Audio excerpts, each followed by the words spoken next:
As Sunnah trust, সুন্নাতে উদ্ভাসিত জীবনের জন্য। আসসালামু আলাইকুম ওয়া রাহমাতুল্লাহি ওয়া বারাকাতুহু। ইন্নাল হামদালিল্লাহি নাহমাদুহু ওয়া নাস্তাঈনুহু ওয়া নাস্তাগফিরুহু ওয়া নাউযু বিল্লাহি মিন শুরুরি আনফুসিনা ওয়া মিন সাইয়্যাতি আ'মালিনা। মান ইয়াহদিল্লাহু ফালা মুদিল্লা লাহু ওয়া মান ইউদ্লিলহু ফালা হাদিয়া লাহু। ওয়া আশহাদু আল্লা ইলাহা ইল্লাল্লাহু ওয়াহদাহু লা শারীকা লাহু ওয়া আশহাদু আন্না মুহাম্মাদান আবদুহু ওয়া রাসূলুহু সাল্লাল্লাহু আলাইহি ওয়া আলা আলিহি ওয়া আসহাবিহি ওয়া বারাকা ওয়া সাল্লাম। আম্মা বাদ, আমরা আল্লাহ তাআলার দরবারে শুকরিয়া জানাই যে আল্লাহ তাআলা আমাদেরকে এই মোবারক মাহফিলে আসার বসার তৌফিক দিয়েছেন। আমরা আল্লাহর দরবারে শুকরিয়া জানাই, আলহামদুলিল্লাহ।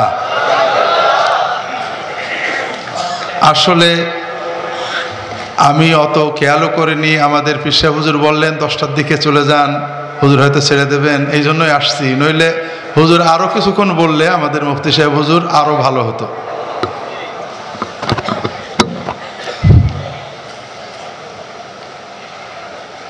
তৃতীয় যে বিষয়টা প্রথমেই আপনাদের দৃষ্টি আকর্ষণ করছি, সেটা হলো আমি ব্যক্তিগতভাবে উপাধি আমার জন্য বিব্রতকর। আন্তর্জাতিক খ্যাতি সম্পন্ন বাংলাদেশের 15 কোটি মানুষের 14 কোটি 90.5 লক্ষ আমার চেনে না, তা আমি আর আন্তর্জাতিক হলাম কবে? কয়জন মানুষ আমার চেনে? কাজেই এগুলো নিষ্প্রয়োজন। আমরা রাসূলুল্লাহ সাল্লাল্লাহু আলাইহি ওয়াসাল্লাম সাহাবীদের সুন্নতে যেটা দেখি, সেটা হলো স্বাভাবিক কথা এবং দোয়া।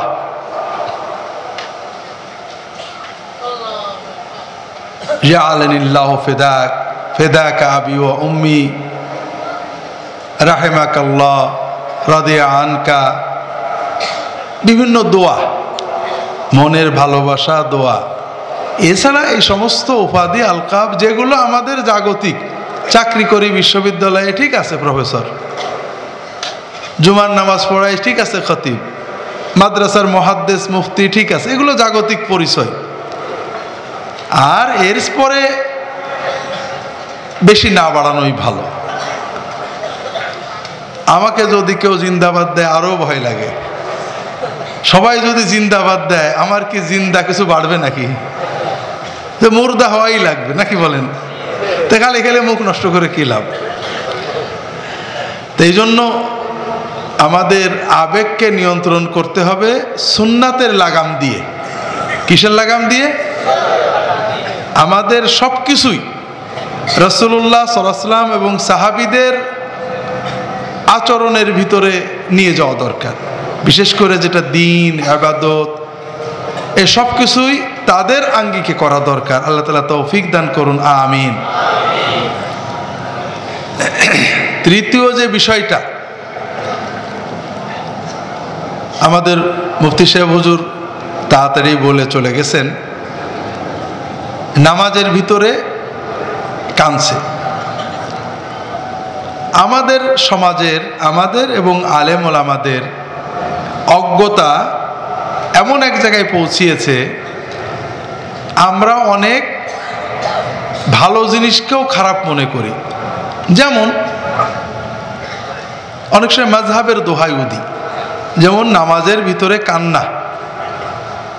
এটা ফরজ নামাজ, নফল নামাজ, তাহাজ্জুদ নামাজ, এটা রাসূলুল্লাহ সাল্লাল্লাহু আলাইহি ওয়াসাল্লাম সাহাবীরা, কান্না বলতে জোরে জোরে চিৎকার করে কান্না না, কান্নার আবেগ আসে, কান্নার অনুভূতি আসে, কেরাত থেমে যায়, চোখে পানি পড়ে, মুখে হয় না। এই কান্না সুন্নত। রাসূলুল্লাহ সাল্লাল্লাহু আলাইহি ওয়াসাল্লাম সাহাবীদের যুগে থেকেই নামাজের ভিতরে কান্না আসে। আমরা অনেক সময় মনে করি নামাজে কানছে, যা নামাজ টামাজ সব শেষ।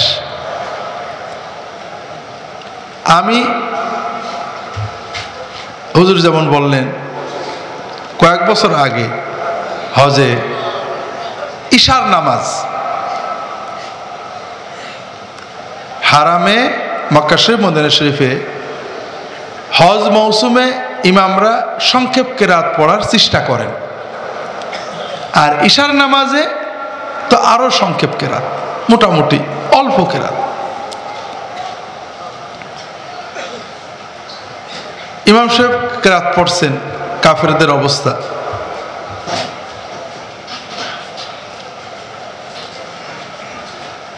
জাহান্নামের একটা আয়াত আসছে, ইমাম সাহেব থেমে গেছেন, কান্না এসে গেছে, আবার রিপিট করতে যাচ্ছেন, এগোতে পারছেন না, সবাই কাঁদছে, ইমাম সাহেবও কাঁদছেন, মুক্তাদিরাও অনেকে কাঁদছে যারা বসছে।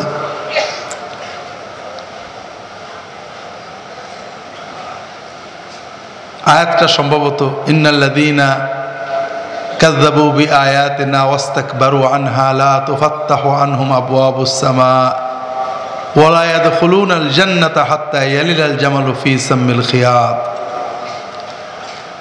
যারা আল্লাহর আয়াতকে অবিশ্বাস করেছে তাদের জন্য আসমান জমিন, আসমানের দরজা খোলা হবে না এবং তারা কখনোই জান্নাতে প্রবেশ করতে পারে না। লাহুম মিন জাহান্নামা মিহাদ ওয়া মিন ফাওকিহিম গাওয়াশ, তাদের আবাস হবে, বিছানা হবে জাহান্নামে, আর তাদের উপরে আগুন তাদেরকে আচ্ছাদন করে নেবে। এই জাতীয় যতটুকু মনে পড়ছে, এই আয়াতটা মাঝামাঝি এসে ইমাম সাহেব আটকে যাচ্ছেন। তো যাই হোক, নামাজ শেষ হলো। আমার সাথে ছিল আমার দেশের একজন হাজি যুবক আলেম।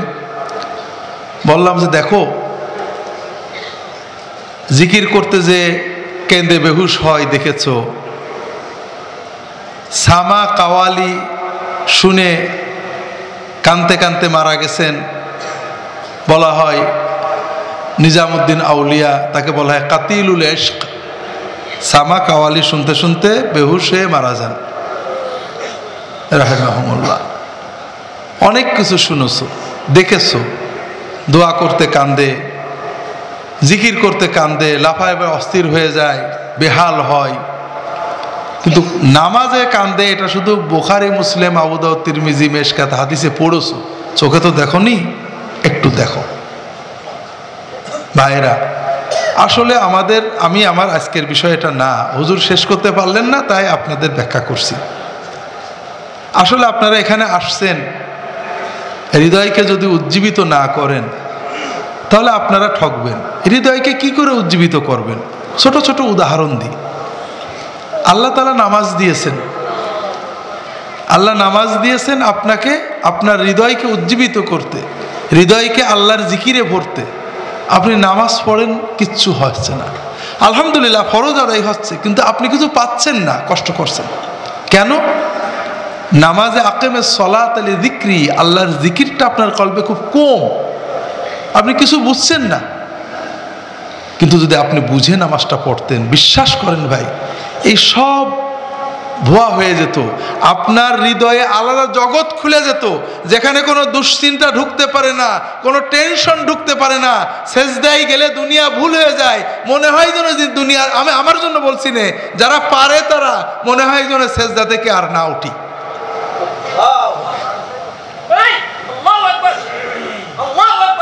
আমি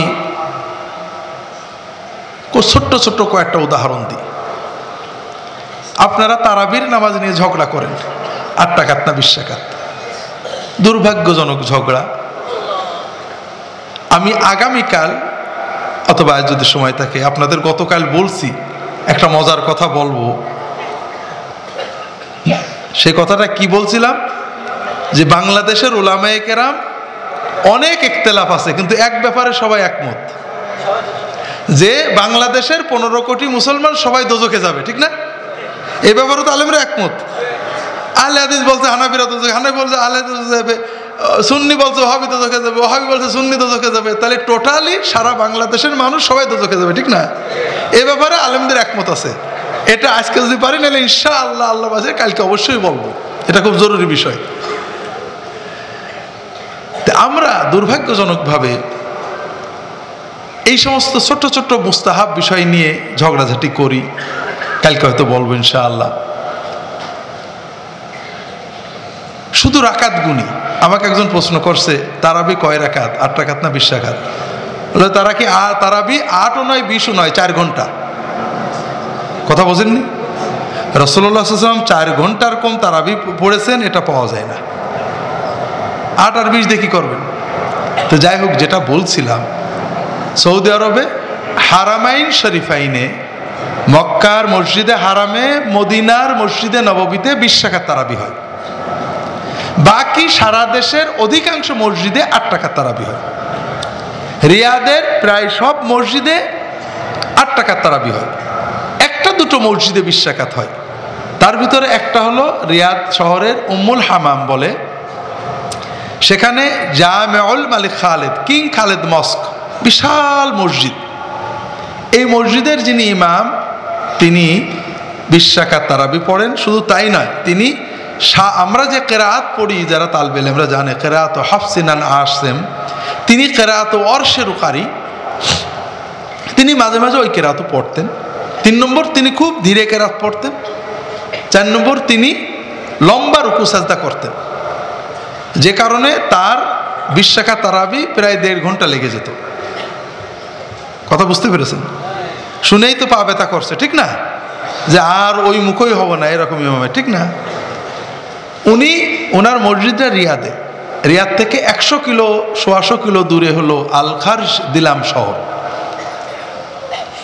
বুড়োদের কথা বলছিলেন, যুবকেরা আল খারজে ইফতার করে গাড়ি চালিয়ে 100 কিলো গাড়ি চালিয়ে এসে ওই উম্মুল হামামের ওই মসজিদে ভরে যেত। গাড়ি পার্কিং ভরে গেছে, মুসল্লিতে মসজিদ ভরে গেছে। মসজিদে 100 কিলো দূর থেকে মসজিদে আসছে 50 কিলো 20 কিলো 10 কিলো যুবকেরা, মসজিদ ভরে গেছে শুধু এই জন্য যে ওই ইমামের পিছনে 1.5 ঘন্টা ধরে কোরআন শুনবে আর সেজদায় যে আল্লাহর কাছে কানবে, এই জন্য।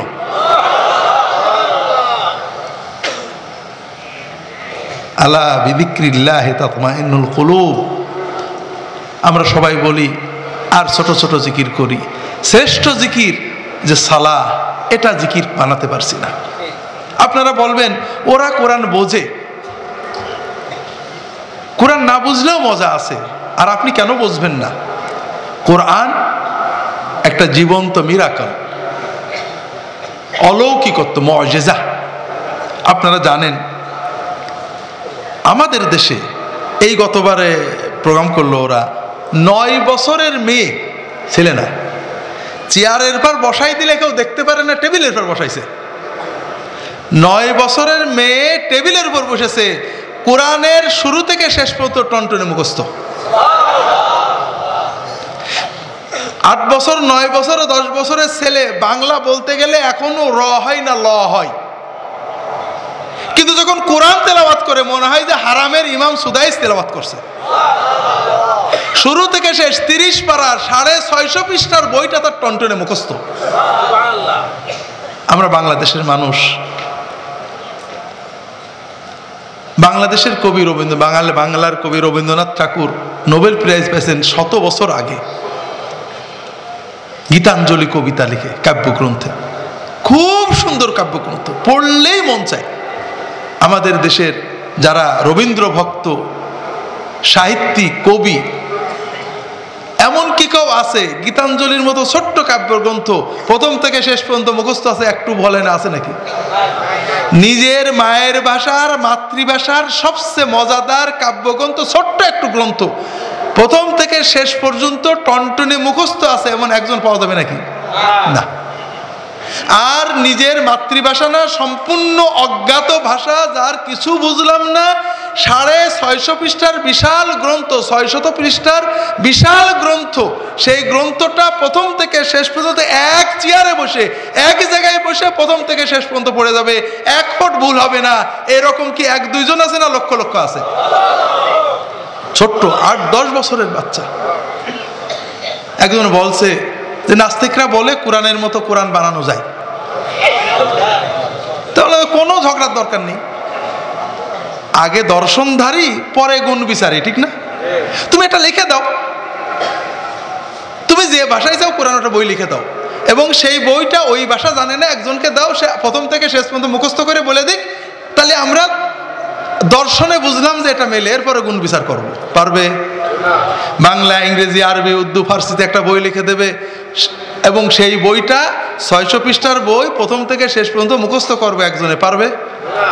তাহলে প্রথমেই তো দর্শনধারী হইল না, তার গুণ বিচার কি করব? বোঝেন না? উদ্দেশ্য এইটা নয়। উদ্দেশ্য হলো ভাইয়েরা, কোরআনের আরেকটা অলৌকিকত্ব আছে, সেটা হলো আপনি কোরআনের অর্থ জানেন না, আরবি জানেন না, নাহু জানেন না, সরফ জানেন না, কোরআনের আয়াতটা শব্দ করে পড়বেন এবং তার তর্জমাটা পড়বেন। যালিকাল কিতাবু লা রাইবা ফীহি, এই বই, এতে কোনো সন্দেহ নেই।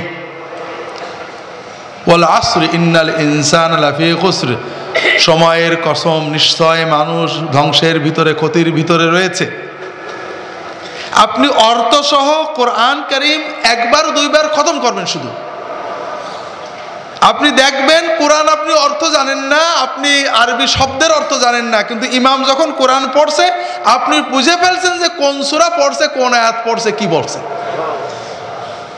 আপনি পড়ে দেখেন, এটা কোরআনের একটা অলৌকিকত্ব। এই জন্যই আল্লাহ বলেছেন ওয়ালাকাদ ইয়াসসারনাল কুরআন লিযিকরি ফাহাল মিন মুদ্দাকির, কোরআনকে আমি বোঝার জন্য সহজ করেছি। হাজরিন, কাজে আপনি কোরআন বোঝেন, সমস্যা কি? আপনার হৃদয় আলোকিত হবে, হৃদয়ে নবুয়তের ইলম চলে আসবে, আল্লাহর নূর চলে আসবে, দুনিয়ার সব আপনার কাছে গৌণ হয়ে যাবে। তবে কোরআন না বুঝলেও শোনেন, এইবার বলি, আমাদের ঝিনাইদহের মাগুরার একটা ছেলে সৌদি আরবে চাকরি করে, প্রায় আমার কাছে ফোন করে, মসলা মাসাইল শুনে, আমার লেখা রাহে বেলায়েত ইত্যাদি নিয়ে গেছে, পড়ে, আমাকে ফোন করে বলে যে হুজুর, চাকরি বাকরির অবস্থা ভালো না, দেশে চলে আসতে হবে। হুজুর, এদেশ থেকে আমার যাইতে মন চাই না। কেন? হুজুর, বাড়ি যেয়ে নামাজ পড়ি, কি খটখট করে ইমাম সাহেব নামাজ পড়ে, হুজুর বড় কষ্ট লাগে, এই দেশে আমি নামাজ পড়ি মনটা ভরে যায় হুজুর। সে তো প্রায় অশিক্ষিত, কিচ্ছু বোঝে না, তারপরেও নামাজের রুকুটা একটু লম্বা করে, সাজদা একটু লম্বা করে, তারা রুকু সাজদার দোয়াগুলো পড়ে, যে নামাজের যে ইতমিনান, শান্তি, এটা সেই মূর্খ লোকটা অনুভব করছে যে বাংলাদেশে যে নামাজ পড়ি, ইমাম সাহেব নামাজ পড়ে গা ঘেমে যায় উঠানামা করতে করতে, হুজুর তারাবি পড়তে গেলে মনে হয় যে কি জন্য মসজিদে ঢুকছি, হুজুর যখন সৌদি আরবে নামাজটা পড়ি মনটা শান্তিতে ভরে যায়, হুজুর শুধু নামাজের জন্যই মনে হয় যে আমি আর সৌদি আরব ছেড়ে যাব না। হাজরিন, তো হুজুরের কথার রেশ ধরেই বললাম মুফতি সাহেব হুজুরের, যে আসেন না পরের কাছে যে কি করবেন, আসেন না আল্লাহর সাথে সম্পর্কটা গভীর করি, আর কিছু না, নামাজ, এই নামাজটাকে প্রাণবন্ত করেন, কোরআনের আয়াতগুলো পড়েন, দোয়াগুলো কিভাবে পড়ছি মনে করেন, দোয়াগুলো অল্টারনেট করেন, তটস্থ পড়েন না। আমাদের মূর্খতা কোথায় গিয়েছে, একজন নামাজ পড়াচ্ছে, রুকুগুলো একটু লম্বা করেছে, রুকুর পরে উঠে দাঁড়িয়ে একটু লম্বা করেছে, রব্বানা লাকাল হামদু হামদান কাসীরান তাইয়িবান মুবারাকান ফীহ, পিছন থেকে পিছরে হুজুর ফতোয়া দিয়েছে নামাজ নষ্ট হয়ে গেছে, আবার পড়তে হবে। লা হাওলা ওয়ালা কুওয়াতা ইল্লা বিল্লাহ। কখনো মাযহাবের দোহাই দেয়, ইমাম সাহেব নীরবে দাঁড়িয়ে থাকলে 3 তাসবিহ নাই নামাজ নষ্ট হয়েছে, তো সুন্নত জিকির করছে। এইরকম নানাবিধ মূর্খতা, সব কিছু এড়িয়ে আমরা যদি অন্তত নামাজটাকে প্রাণবন্ত করতে পারি, আমাদের জীবন দেখবেন কি অবস্থা হয়। বাকিটা একটু পরে বলছি। যে যাই হোক ভাইরা, আমি আজকে যে কথাটা বলার জন্য নিয়ত করছিলাম, আপনাদের গত দারুসালাম মাহফিলের পরে আমি এবং আমাদের পীর সাহেব হুজুর দুজনেই লিবিয়া গেছিলাম।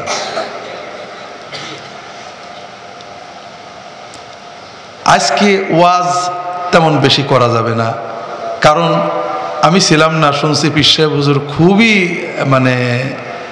বরকতময় ওয়াজ করেছেন। আমাদের মুফতি সাহেব হুজুর যা বলার সব বলে চলে গিয়েছেন, আমার জন্য আর কিছু বাদ নেই। এই জন্য নিয়ত করলাম যে আজকে গল্প করব। পীর সাহেব হুজুর বেশি সওয়াবের জন্য ভালো ওয়াজ করেছেন, গল্পগুলো করেননি। আর আমি আর কি করবো, সব তো বলাই হয়ে গেছে, আজকে গল্প করবো নাকি বলেন? হ্যাঁ, কি আর করা যাবে। আমি এবং পীর সাহেব হুজুর লিবিয়া গেলাম পীর সাহেব হিসেবে। আন্তর্জাতিক সুফি সম্মেলন, পীর মাশায়েখ সম্মেলন, সারা দুনিয়া থেকে প্রায় 1000, বিশ্বের সব দেশের থেকে, ইউরোপ, আমেরিকা, এশিয়া, অস্ট্রেলিয়া, সব দেশেরই প্রায় 1900 কতজন যেন পীর সাহেব দাওয়াত দিয়েছে। কোন কোন পীরের সাথে 2-1জন সাথেও আছেন। এই সফরের কিছু কথা আপনাদের বলবো। আরো অনেক বাংলাদেশেরও পীর মাশায়েখ ছিলেন, কিন্তু আমি কি অনুভব করলাম আপনাদেরকে বলবো। বলার পরে এর আলোকে আপনাদের 2-একটা কথা বলার চেষ্টা করব, আপনারা দোয়া করেন।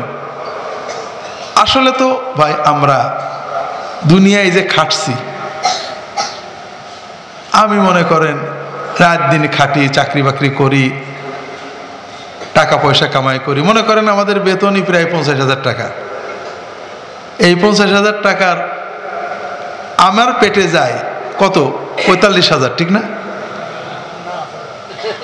45,000 যায় না, মানে 40 তো যায়, 1,500 নাকি?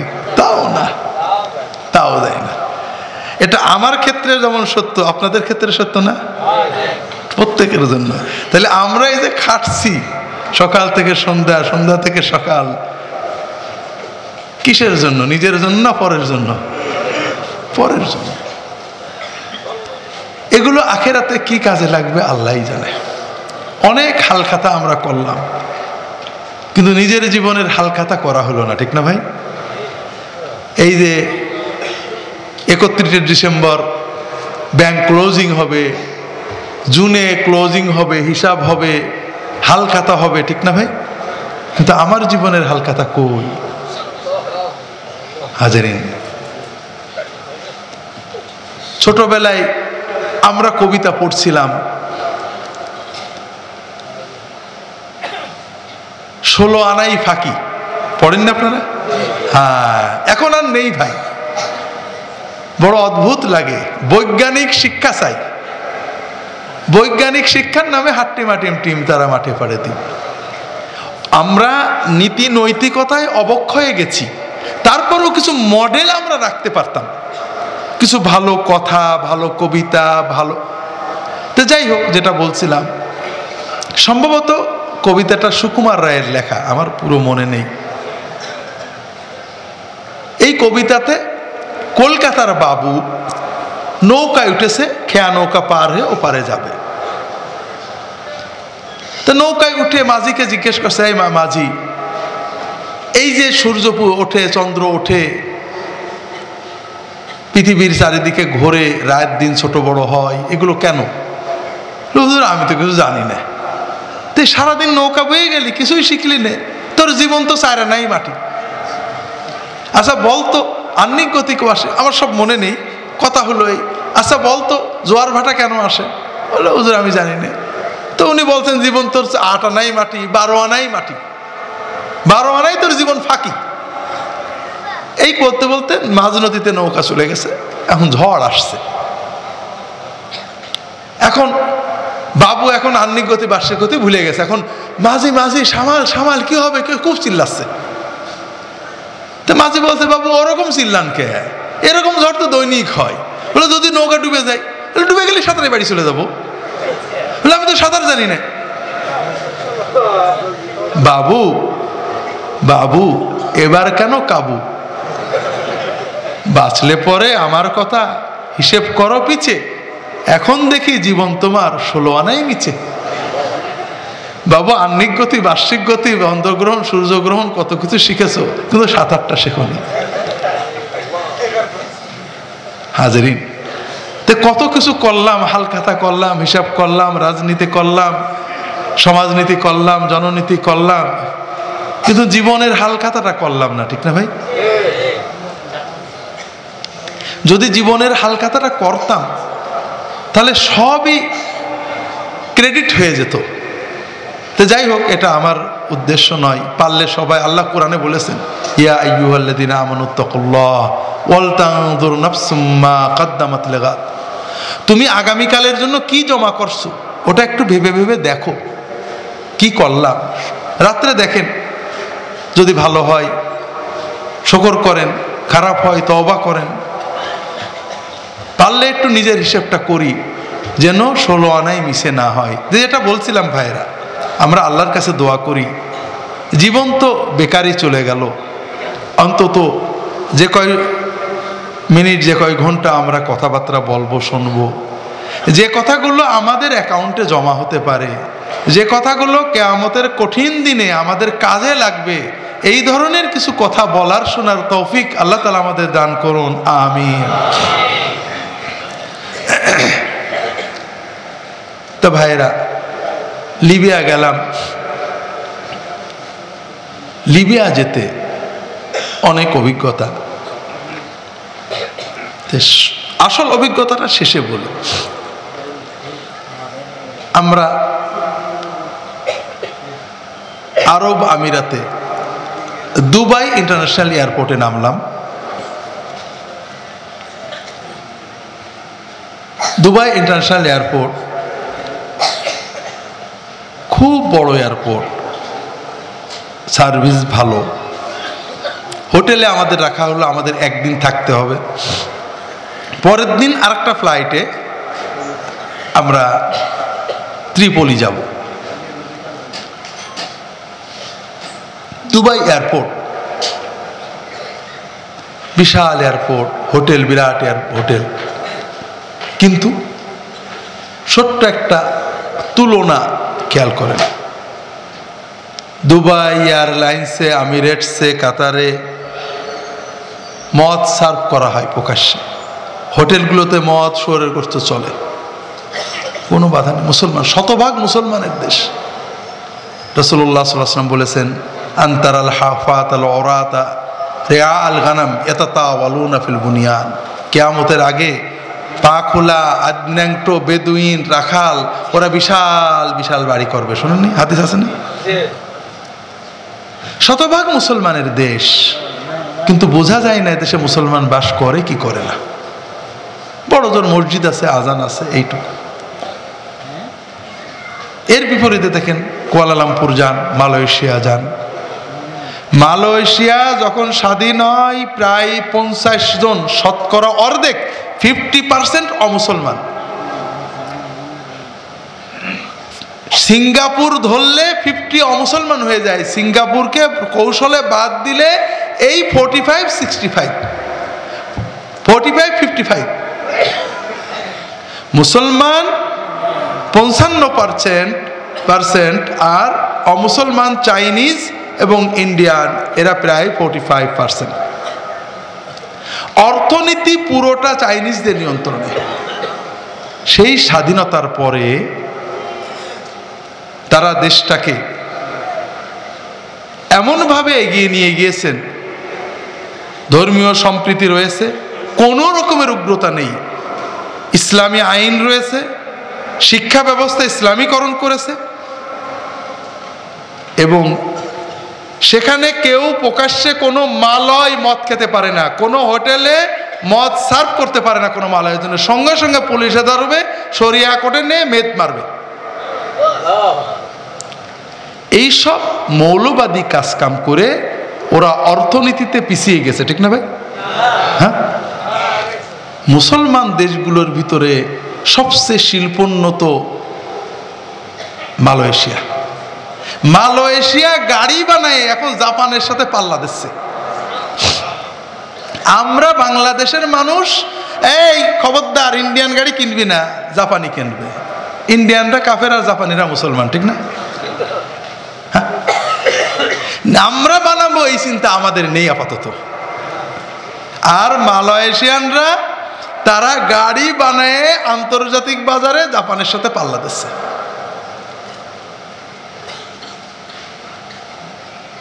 তো একটা জাতি তার ঈমান যদি থাকে, তার চেতনা থাকে, অনেক এগোতে পারে।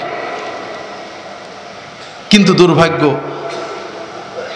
এই আরবরা অনেকেই এদিক থেকে ব্যাপক পিছনো। খারাপ লাগলো, কষ্ট লাগলো।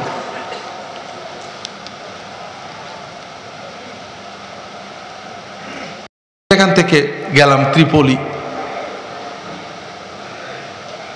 একটা খবর, যেহেতু প্লেনে, আপনারা জানেন ত্রিপলি ইউরোপের পাশে, মাঝে ভূমধ্য সাগর, ওপারে ইউরোপ, এপারে আফ্রিকার উত্তর।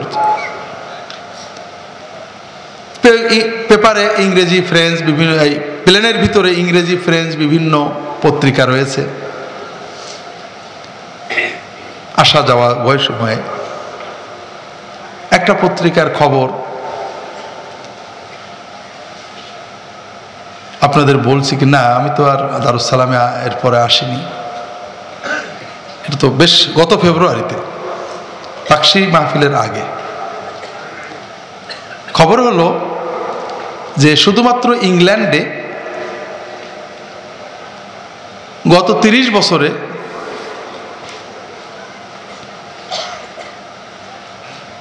সংখ্যাটা এই মুহূর্তে মনে নেই, সম্ভবত লক্ষাধিক ব্রিটিশ মুসলমান হয়েছে। এই যারা মুসলমান হয়েছে এরা কেউ বুড়ো ধারা না, এরা সবাই 25 থেকে 27-28 বয়সের যুবক যুবতী।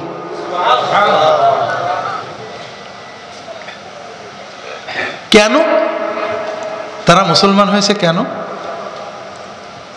তাদের কথা হলো যে আমাদের সমাজে, আমার সব কথা ভালো মনে নেই, যে মাদকাসক্তি, মাদকতা, অশ্লীলতা, বেহায়াপনা, পারিবারিক অবক্ষয়, বন্ধনহীনতা, এটা কোনো মানবতা না, এর ভিতরে মানুষ বাঁচতে পারে না। তাই আমরা এই অবক্ষয়, মাদকতা, অশ্লীলতা এবং সম্ভবত বলতে কনজিউমারিজম, শুধু খাও খাও, খাই দেয়, লাফাও, গান গাও, ফুর্তি করো, কেনো কাটো, কোনো মানবতামুখিতা নেই। এটা কোনো মানুষ আত্মা সহ্য করতে পারে না। কাজেই আমরা মানবতায় ফিরে যাওয়ার জন্য মুসলমান হয়ে গেছি।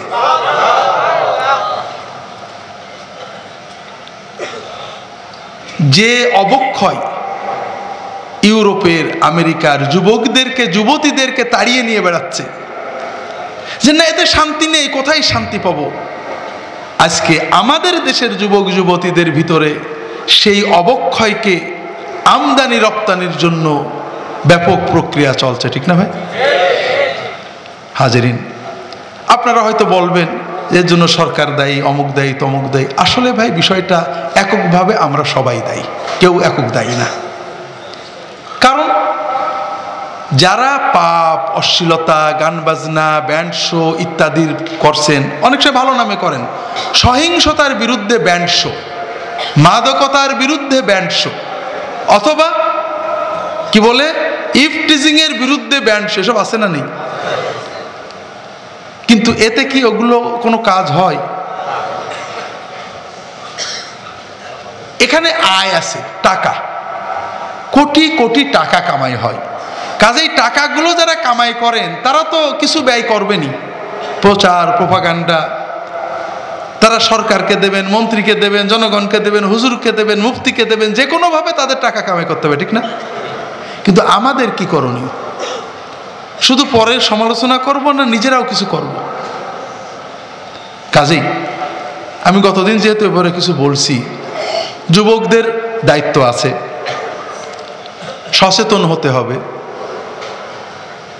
কারণ তোমার যৌবনের উচ্ছলতা, অস্থিরতা এক্সপ্লয়েট করে তোমাদের রক্ত চুষে, তোমাদের জীবনকে ধ্বংস করে, তোমাদের ঈমানকে ধ্বংস করে কিছু মানুষ কামাই করতে চায়। তোমার আশেপাশে আমরা সবাই, তোমাকে তোমার নিজের জন্য, জীবনের জন্য সচেতন হতে হবে। এটা হলো বড় কথা। যাই হোক ভাইরা, আসল গল্প যেটা দেয়, ত্রিপলিতে গেলাম। আপনারা তো ইদানিং লিবিয়ার কথা অনেক শুনছেন, ঠিক না? গত বছর শুনলে আরো মজা লাগতো। আমার ধারণা ছিল, আমি ডলার নিয়ে গেছিলাম, আমরা মক্কা শরীফ, মদিনা শরীফ, কুয়েত, দুবাই এসব যতটুকু দেখছি, সব জায়গায় ডলার ভাঙানো যায়, ভালো ভালো দামি মার্কেট। লিবিয়া অনেক পুরনো পেট্রোল রপ্তানিকারক দেশ, তা নিশ্চয় এরকম হবে। কিন্তু যাওয়ার পরে দেখলাম সব ভাঙাচুরো। আমাদেরকে একেবারে ভূমধ্যসাগরের উপরে রাখা হলো, 5 স্টার হোটেলে রাখা হলো। কিন্তু তার পাশে একটু বাজারে ফোন করব, ফোনের কোনো জায়গা নেই, দেশে ফোন করব, গেলাম, ভাঙাচুরো ঘর বাড়ি। পুরো দেশে সামান্য কিছু মানে অবকাঠামো ছাড়া তেমন কিছু গড়ে উঠেনি।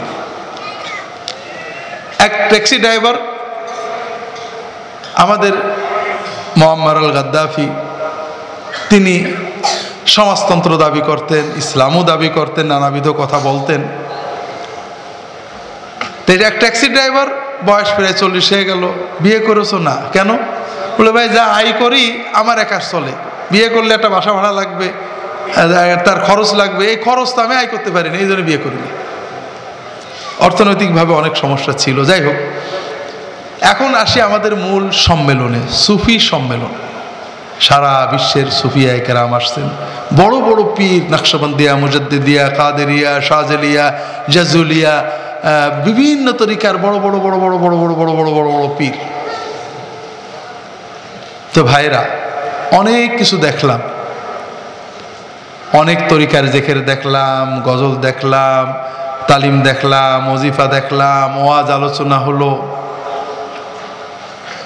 সব দেখে আমি যেটা বুঝলাম সেটা হলো সুন্নতের বাইরে কোনো কল্যাণ নেই। কেন ভাইরা? এই যে তরিকা, তাসাউফ, আমল আমরা কেন করি? আমরা এটা করি কেন? 1 নম্বরে আমাদের অন্তরগুলোকে পরিশুদ্ধ করা, ঠিক না? 2 নম্বর আল্লাহ কাছে আল্লাহর প্রেম, রাসূল সাল্লাল্লাহু আলাইহি প্রেম লাভ করা, ঠিক না? 3 নম্বর আল্লাহ যেন আমাদের দোয়াগুলো কবুল করে, আমাদের ভালো রাখে, তাই না? মোটামুটি সবারই এই 3টে উদ্দেশ্য, ঠিক আছে না ভাই? আমরা তরিকা, তাসাউফ, পীর, মাশায়েখ এগুলো যা করি, 1 নম্বর অন্তরকে শুদ্ধ করা, 2 নম্বর হলো আল্লাহ আল্লাহ রসুলের মহব্বত দিয়ে দিলটা ভরা, 3 নম্বর হলো যে আল্লাহর কাছে দোয়া করি, আল্লাহ দেখে টেকের করে কান্দে কেটে আল্লাহ যেন কবুল করে, ঠিক না ভাইরা? অনেক তরিকা, সবাই বড় বড় পীর বুজুর্গদের দোহাই দিচ্ছে, জিকির করতে করতে গা ঘামিয়ে ফেলছে, আল্লাহর কাছে দোয়া করছে। কিন্তু বাস্তবে কি দেখলাম? বড় বড় পীর, অমুক তরিকার, 4 তরিকা, 10 তরিকার খেলাফত আছে, সুলতানুর আসকার, কল্ব সবসময় জিকির করে, সবসময় কাশফ হয়ে যাচ্ছে, এটা দেখছে, সেটা দেখছে, স্বপ্ন দেখছে, অমুকের গন্ধ পাচ্ছে, ভালো পাচ্ছে, মন্দ পাচ্ছে। কিন্তু আপনি তার কাছে বসেন, তার চাল চলন দেখেন, 1 ঘন্টা, আধা ঘন্টা বসলেই দেখবেন তার সব কিছুতে নিজেকে প্রকাশ করার আগ্রহ, নিজে একটা বড় কিছু এটা প্রমাণ করার আগ্রহ। তার কথাবার্তার ভিতরে গীবত রয়েছে। অন্য পীরের কথা আপনি একটু কায়দা করে তুলে দেন, দেখবেন যে কোনোভাবে ওই পীর যে খারাপ এটা প্রমাণ করতে তিনি ব্যস্ত হয়ে গেছেন। তার কথাবার্তার ভিতরে অহংকার রয়েছে, তার আচরণে লোভ রয়েছে, আপনি খুব পরিষ্কার দেখতে পাচ্ছেন। তাহলে আমার কলবের কি হলো? আমার 4 তরিকার খেলাফত, 6 তরিকার খেলাফত, সুলতানুল আসকার হয়ে গেল, কাশফ হয়ে গেল, সব হলো, কিন্তু আমার অন্তর থেকে হিংসাটা দূর হলো না, আমার অন্তর থেকে লোভ দূর হলো না, আমার অন্তর থেকে পরশ্রীকতা গেল না, আমার অন্তর থেকে অহংকারটা গেল না, আমার জবান থেকে গীবতটা গেল না। আমি কি কলব সাফ করলাম? আমার কথা বোঝেননি? আপনি আপনার চারিপাশে তাকিয়ে দেখেন, অবস্থা ব্যতিক্রম না। বিরাট পীর আজকে এই পোশাক পরে, কালকে এই পোশাক পরে, এই রকম পাগড়ি পরে, লোকে যেন বোঝে যে একটা বিরাট পীর। কথাবার্তার ভিতরে কত মানে অহংকার আপনার চারিদিকে বেরিয়ে পড়ে। আবার সুন্নতের পীর পেয়েছি, মাসনুন আমল ছাড়া কোনো ওজিফা নেই। ইন্দোনেশিয়ার একজন বড় পীর, লক্ষ লক্ষ মুরিদ, আলাপ করলাম, আপনার ওজিফা তরিকা কি? বলে আমি সুন্নতের বাইরে কোনো আমল করি না। আমরা ওই প্রতিদিন একই পোশাকে বসে আছে, তার কাছে কাছে গেলে আপনার মনে হয় যে না, এর ভিতরে বিনয় আছে, এর ভিতরে তার কলবের কিছু তাসকিয়া আছে।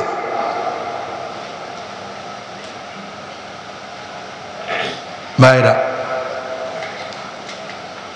যারা সুন্নতের ভিতরে ওজিফা আমল করেন তাদের যে অভিজ্ঞতা, এটা আপনাদের বলবো ভাইরা। আপনারা চেয়েছেন কলবটা সাফ হবে, আপনারা চেয়েছেন আল্লাহ আল্লাহ রসুলের মহব্বতে অন্তর ভরবে, আপনারা চেয়েছেন আল্লাহ দোয়া কবুল করবে। তরিকার মাধ্যমে বুজুর্গানে দিন তারা অনেক আমল শিখিয়েছেন, সুন্নত আমল, কিছু কিছু রিয়াজত, এগুলো ভালো।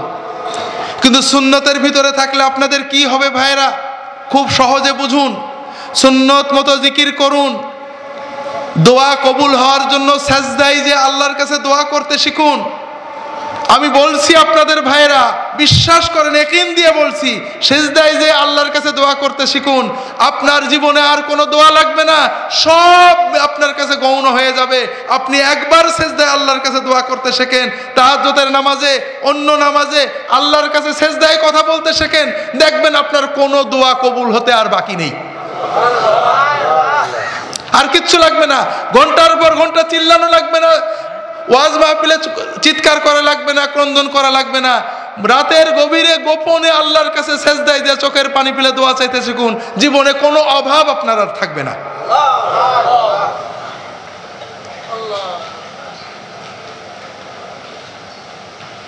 তাকওয়া কলবকে সাফ করবেন। মাসনুন আমল যারা করেন, সুন্নতের উপর আমল যারা করেন, কোনো ফিতনা ছাড়াই, কোনো অহংকার ছাড়াই, কোনো অসুবিধা ছাড়াই, আপনি দেখবেন তাদের অন্তরটা ক্রমেই আল্লাহমুখী হয়ে যাচ্ছে। তাদের অন্তরটা ক্রমেই আল্লাহমুখী হয়ে যাচ্ছে। ভয়, আপনি গীবত করছেন, যারা সুন্নত আমল করে, আপনি দেখবেন গীবত করলে মরা ভাইয়ের গোশত খাওয়া যেমন দুর্গন্ধময় মনে হয়, একজন সুন্নত পালনকারীর কাছে ঠিক ওই রকম ওটা দুর্গন্ধময় মনে হবে। করবে না, সে করতে পারবে না, ভয় এসে যাবে। কাজেই ভাইরা, সুন্নতের কথা আজকে একটা আয়াত আপনাদের পড়ব। অনেক আলোচনা হয়ে গেছে, আরো অনেক ওয়াইজ আছে, এটা আমি বেশি বলতে চাই না।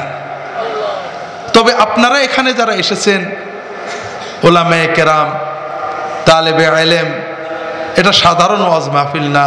এই জন্য আবারও বলতে হচ্ছে, কারণ ভাইরা, আমি গতদিন বলেছি আমাদের লা ইলাহা ইল্লাল্লাহু ঠিক নেই, মুহাম্মাদুর রাসূলুল্লাহ ঠিক নেই, ঠিক না? কতদিন বলছিলাম না? আজকে শুধু মুহাম্মাদুর রাসূলুল্লাহ সাল্লাল্লাহু আলাইহি ওয়াসাল্লামের উপর বলব। আল্লাহ কোরআন কারিমে বলেছেন, ফাল ইয়াহযারিল্লাযীনা ইউখালিফুনা আন আমরিহি আন তুসীবাহুম ফিতনাতুন আও ইউসীবাহুম আযাবুন আলীম।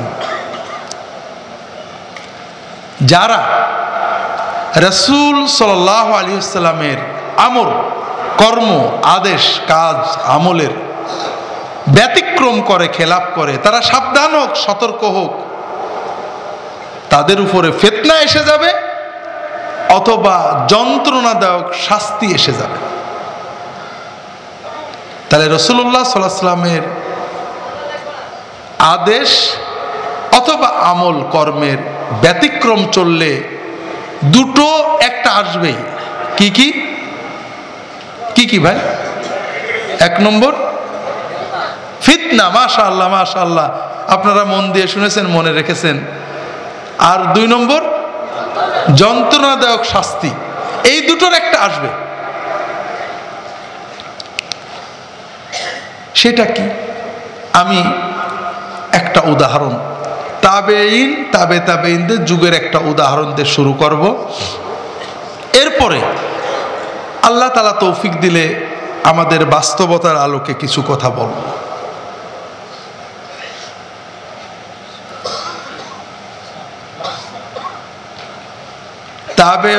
তাবেঈ যুগের প্রসিদ্ধ একজন আলেম জুবাইর ইবনে বাক্কার, তার কাছে মদিনার, মাদানী, মদিনার খুব বড় আলেম ছিলেন। তার কাছে একজন এসে বলছে, ইয়া শেখ, আমি মদিনা থেকে মক্কায় যাব হজ বা উমরা করতে, এহরাম করব কোথার থেকে? এহরাম বাঁধব কোথার থেকে? প্রশ্নটা কি বুঝতে পেরেছেন? হজের জন্য আমরা যেমন নামাজের জন্য নিয়ত করে এহরাম বাঁধি, হজের জন্য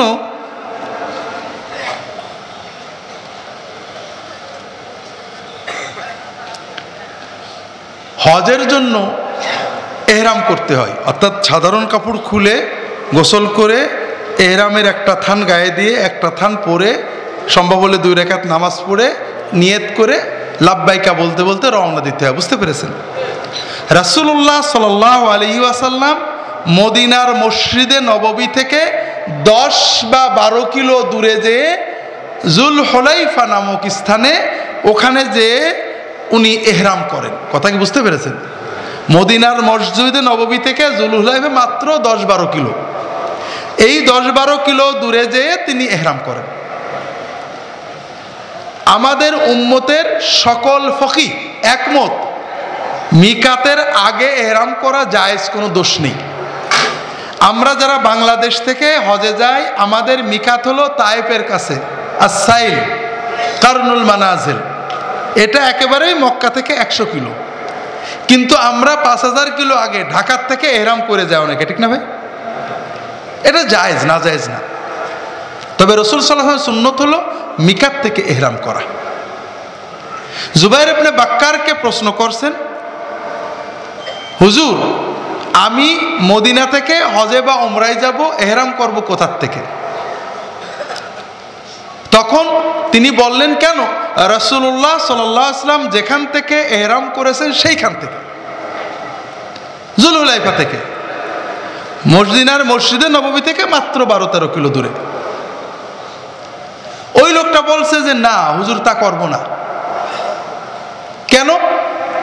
আমি মদিনার মসজিদে নববী থেকে এহরাম করব। কেন তা করবে? বলে কারণ মদিনার মসজিদে নববীতে 1 রাকাত নামাজ পড়লে 1000 বা 50,000 রাকাত নামাজের সওয়াব, ঠিক না? আমি 2 রাকাত নামাজ এহরামের পড়ব মসজিদে নববীতে, আমার 1 লাখ রাকাতের সওয়াব হবে, ঠিক না? জুল হুলাইফাতে গেলে তো তা পাবো না। 2 নম্বর হলো মদিনার মসজিদে নববীতে রাউদাতুম মিন রিয়াদিল জান্নাহ রয়েছে, জান্নাতের বাগানের একটা টুকরো আছে। সেখানে রাসূলুল্লাহ সাল্লাল্লাহু আলাইহি ওয়াসাল্লাম কবর শরীফ রয়েছে, হুজরা শরীফ রয়েছে। আমি হুজরার পাশে রাউদাতুম মিন রিয়াদিল জান্নাতের ভিতরে বসে এহরাম করব। জুল হুলাইফা গেলে তো আর পাবো না।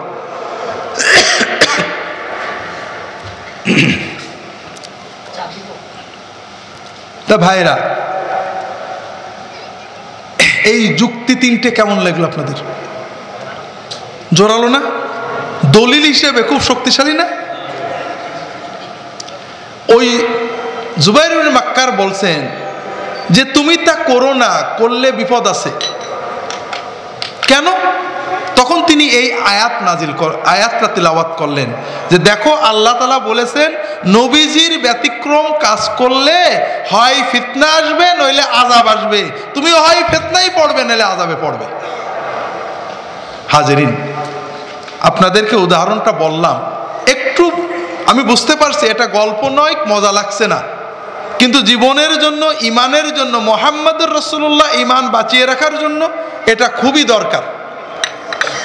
এটা ময়দানের ওয়াজ নয়, তবু আমি করছি। মিকাতের আগে, মিকাত থেকে 10 কিলো, 50 কিলো, 100 কিলো বা 5000 কিলো আগে এহরাম বান্ধা জায়েজ না না জায়েজ? জায়েজ। ওই হাজি যদি মিকাতের 10, 12, 13 কিলো আগে এহরাম বাঁধে তাহলে তো নাজায়েজ হচ্ছে না? হচ্ছে নাকি? তাহলে জুবাইর ইবনে বাক্কার নিষেধ করলেন কেন?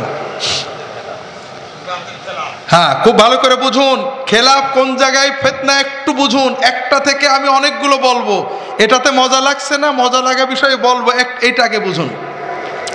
কারোর অসুবিধা আছে, মিকাতে দাঁড়াতে পারছে না, প্লেন থামবে না, গাড়ি থামার সুযোগ নেই, শরীরটা খারাপ, 10 কিলো, 20 কিলো, 1000 কিলো আগের থেকে এহরাম বাঁধলে সমস্যা আছে? না, সে তো এটা মনে করছে না যে মিকাতের চেয়ে আগে করলে ভালো, এটা তো মনে করছে না, বাধ্য হয়ে করছে, এটা জায়েজ, এর নাম হলো জায়েজ। কিন্তু যখন এই লোকটা মসজিদে নববী থেকে এহরাম বাঁধছে, সে কি মনে করছে জুলহুলাইফা থেকে না বেঁধে মসজিদে নববী থেকে বাঁধলে তার সওয়াব বরকত বেশি হচ্ছে, ঠিক না? তার মানে নবীজি যেখান থেকে করেছেন ওখান থেকে করলে সওয়াব বরকত কম হচ্ছে, ঠিক না? এটাই তো হচ্ছে। তাহলে প্রথম যে জিনিসটা সে করলো, সে নবীজির সুন্নতকে ছোট বানাই ফেললো। কি দিয়ে? কোরআনের দলিল দিয়ে, হাদিসের দলিল দিয়ে। সে বলতে চাচ্ছে নবীজি ওখান থেকে করেছেন অমুক কারণে তমুক কারণে, তার দরকার ছিল না, এটা ছিল না, সেটা ছিল না, তবে নবীজির ব্যতিক্রম মসজিদ থেকে করলে বেশি সওয়াব হবে, এটা বলছে না? তাহলে প্রথম কথা, সে নবীজির সুন্নতকে ছোট বানিয়ে ফেললো, নবীজির কোরআন আর নবীজির হাদিস দিয়ে নবীজিকে বোকা বানিয়ে ফেললো। বলুন নাউজুবিল্লাহ। ও কিচ্ছু বুঝিনি। সব নামাজ মসজিদে নববীতে পড়লে সওয়াব বেশি হয়, ইহরামের নামাজ মসজিদে নববীতে পড়লে সওয়াব বেশি হয় না, যেখানে রাসূলুল্লাহ সাল্লাল্লাহু আলাইহি ওয়াসাল্লাম পড়েছেন ওইখানে পড়লে সওয়াব বেশি হয়। ও কিছুই বুঝিনি। 2 নম্বর, এবার আসুন, ও যখন এই যুক্তি দিয়ে মুতমাইন হয়ে গেল যে জুলহুলাইফার থেকে মসজিদে নববী থেকে ইহরাম করলে বরকত বেশি, ওর অনুসারীরা ওদেরকে যদি বলা হয় নবীজি তো জুলহুলাইফাই করেছেন, চলো ওখানে যাই, ওরা মানবে নাকি? নবীজির আমল শুনলে মনটা ছোট হয়ে আসবে, বলে না নবীজি করেছেন ঠিক আছে, নবীজির মতো সব তো করা লাগে না, দলিলে তো এটাই ভালো হয়। এইভাবে নবীর সুন্নতকে আর ভালো লাগবে না, ঠিক না? একটা অন্তরে নবীর সুন্নতের কথা শুনলে ভালো লাগে না, নিজের যুক্তির কথা, পীর সাহেবের কথা, মাওলানা সাহেবের কথা, বাপ দাদার কথা আমল শুনলে ভালো লাগে।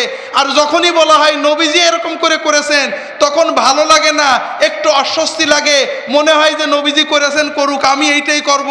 ওই কলবে কি ফিতনা আছে না নেই?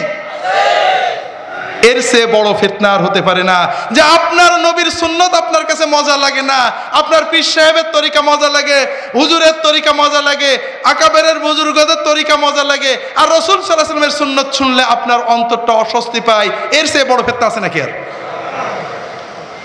একটু পরে বলবো কেন এটা। আমরা সবাই এই রোগে রোগী, আমি এক এক করে স্পষ্টই বলবো, গোপন করে বলবো না। এইবার আসেন, আমরা সবাই এই যুক্তিতে মোহিত হয়ে গেলাম, বিমোহিত হয়ে গেলাম যে সত্যিই তো মসজিদে নববীতে 1 লক্ষ রাকাতের সওয়াব পাবো, রওজা শরীফ থেকে বেরোবো। আমরা সবাই মসজিদে নববী থেকে এতেকাফ করে এহরাম করে যেতে লাগলাম। তাহলে জুলহুলাইফা থেকে এহরাম করার যে নবীর সুন্নত, ওটা কি আর বেঁচে থাকবে? ওটা মরে যাবে, ঠিক না? তাহলে সুন্নতকে ছোট বানালাম, সুন্নতকে অবজ্ঞা করলাম, সুন্নতকে মেরে ফেললাম, ঠিক না? 4 নম্বর হলো এবার ফিতনা। উম্মতের ভিতরে যখনই সুন্নতের খেলাফ কিছু হয়, কিছু মানুষ ওঠে যে না সুন্নতটা নাও। একদল মানুষ চিল্লাবে যে না জুলহুলাইফা যাও, আর আপনি বলবেন এত বড় বেয়াদব, মদিনার মসজিদে নববী থেকে জুলহুলাইফায় যাচ্ছে, এই নিয়ে মারামারি শুরু হবে, ঠিক না? ফিতনা শুরু হয়ে গেল, আযাব শুরু হয়ে গেল। এইবার আসেন আমরা সমাজে ঢুকি। অনেক সময় আমরা এগুলো অ্যাভয়েড করি। আমরা যখন কিছু বলি ফিতনার জন্য নয়। আমি আপনাদের আগেই বলেছি, সমাজের সকল আলেম উলামা একমত যে বাংলাদেশের সব মানুষ জাহান্নামে যাবে, ঠিক না ভাই? জান্নাতে যাওয়ার কোনো আশা নেই। আর এই জন্যই খ্রিস্টান মিশনারিরা তাড়াতাড়ি বাইবেল নিয়ে চলে এসেছেন যে বাংলাদেশের মানুষদেরকে জান্নাতে নিয়ে যাবেন। হাজরিন, বড় আফসোস লাগে। কালকে বিষয়টা হয়তো বিস্তারিত বলার চেষ্টা করব। আমরা ঝগড়া করছি ছোট ছোট বিষয় নিয়ে, মিলাদ নিয়ে, কিয়াম নিয়ে। এক শ্রেণীর আলেম ওলামা দিনদার মানুষেরা মিলাদ আর কিয়ামকেই দিন বানিয়ে ফেলেছি আমরা। কোনো কথা নেই ফরজ ওয়াজিব হালাল হারাম ওটা নিয়ে কোনো কথা নেই, শুধু মিলাদ আর কিয়াম। আর এক শ্রেণীর আলেম ওলামা রফাদাইন না করা, বুকে হাত বাঁধা, পেটে হাত বাঁধা, জোরে আমিন আস্তে আমিন নিয়ে ঝগড়া শুরু করেছে। আছে না নেই? তার মানে আমাদের দিন কারোর বুকে হাত বাঁধা, কারোর জোরে আমিন বলা, কারোর মিলাদ পড়া, যেগুলো সবাই বলছে মুস্তাহাব্বাত। আমরা এমন একটা পর্যায়ে গেছি ভাইরা আমাকে বলছে খুব গরম কথা, ডাক্তার জাকির নায়েক, গরম মশলা না এটা, গরম মশলার মতো সারা বাংলাদেশে আলেমরা বা খেপছে, ঠিক না? হ্যাঁ, জাকির নায়েকের বিরুদ্ধে হক্কানি আলেমরা, ও কিছু না, একেবারে ইসলামের দুশ্মন, আছে না নেই? আচ্ছা হলো, জাকির নায়েককে আমরা ভালো বলছি না, খারাপও বলছি না, কিন্তু তিনি কি অকারণে অন্যায়, তিনি কি অন্যায় করেছেন খুঁজে দেয় না। কি অন্যায় করেছেন? না উনি ভালো না, উনি কোনো আলেম না। ভালো কথা, আলেম না, বুঝলাম, আলেম না তো কত লোকই আছে। তিনি অন্যায়গুলো কি করেছেন? টাই পরেন, ভালো কথা, টাই পরলে কাফের হয় কিনা? না, এটা হারাম, হইলো হারাম। প্যান্ট পরেন, প্যান্ট পরলে কি হয়? হইলো মাকরু। তিনি বলেন রফা দাইন করতে হবে, হলে এটা তো আমরা বলছি চার মাযহাব হক। তিনি ইসলামের আকীদা ঈমানের পরিপন্থী কি বলেছেন? তিনি বাইবেল তাওরাত পড়ে ইসলামের কথা বলেন, তো হইলো ইসলামের কথা বাইবেল পড়ে তো সাহাবীরাও বলেছে। তিনি ভুল কথা কি বললেন? বলেন ঈমান আকীদা বিরোধী তেমন কিছু ভুল তারা বলেন না, বলেন ফিকহি মাসলা, হয়তো জোরে আমিন আস্তে আমিন এইগুলো।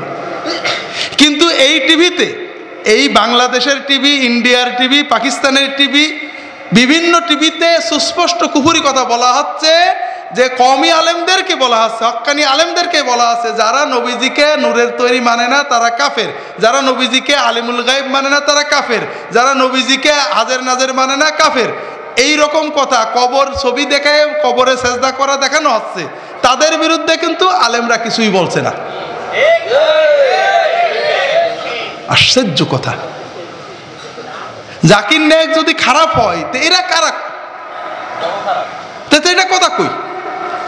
তার মানে আমরা দিন কোথায় খুঁজে পাচ্ছি না।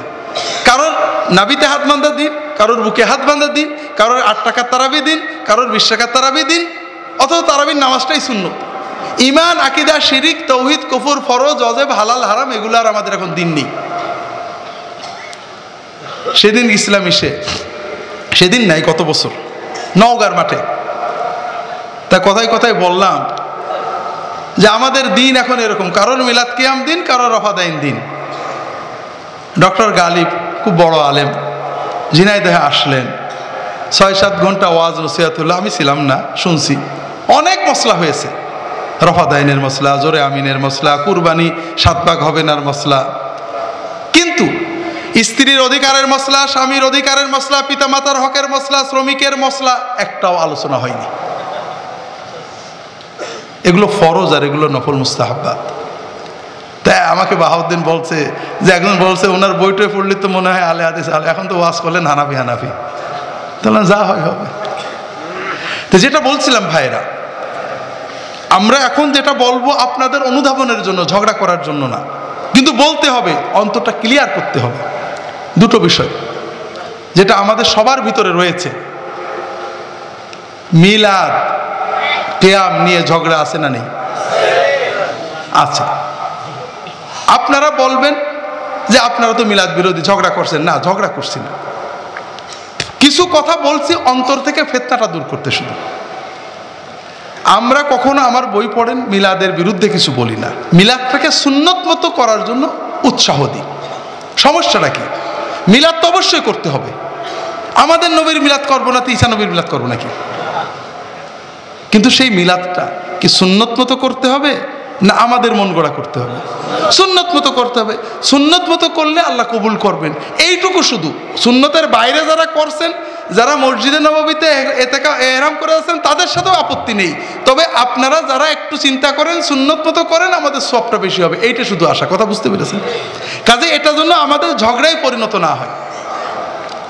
রাসূলুল্লাহ সাল্লাল্লাহু আলাইহি ওয়াসাল্লামের মিলাদে আমরা অনেকগুলো মাসনুন ইবাদত করি, সুন্নত ইবাদত করি।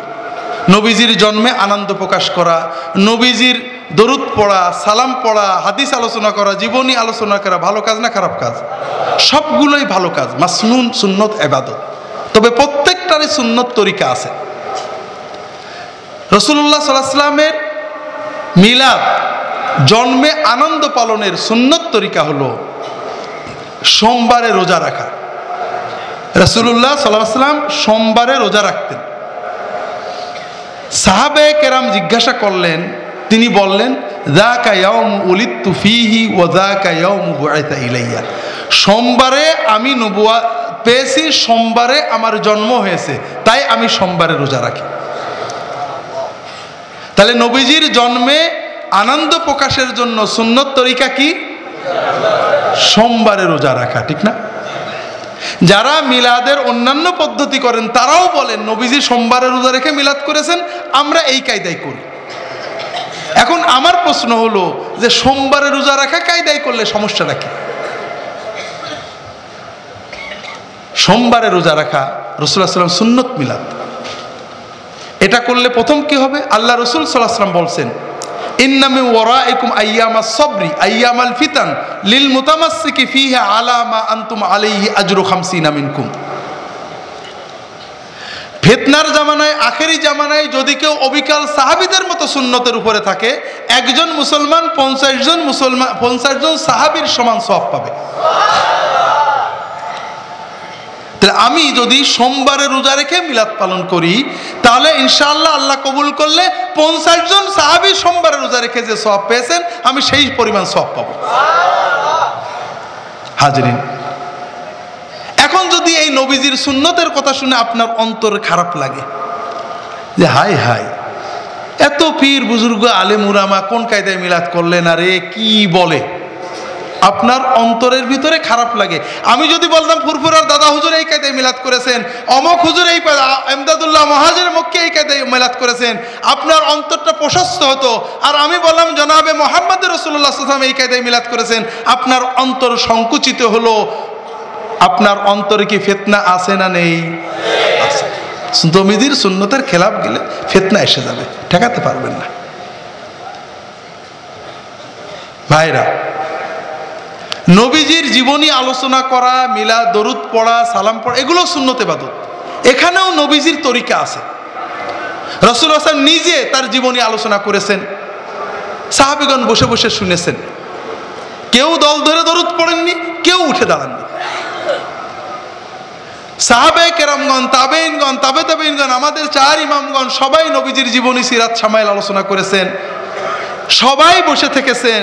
যিনি আলোচনা করেছেন কখনো দাঁড়িয়ে থেকেছেন, কখনো বসে আলোচনা করেছেন, কিন্তু বাকিরা কেউ দাঁড়ানোনি কিছুই না, সবাই বসে বসে শুনেছেন।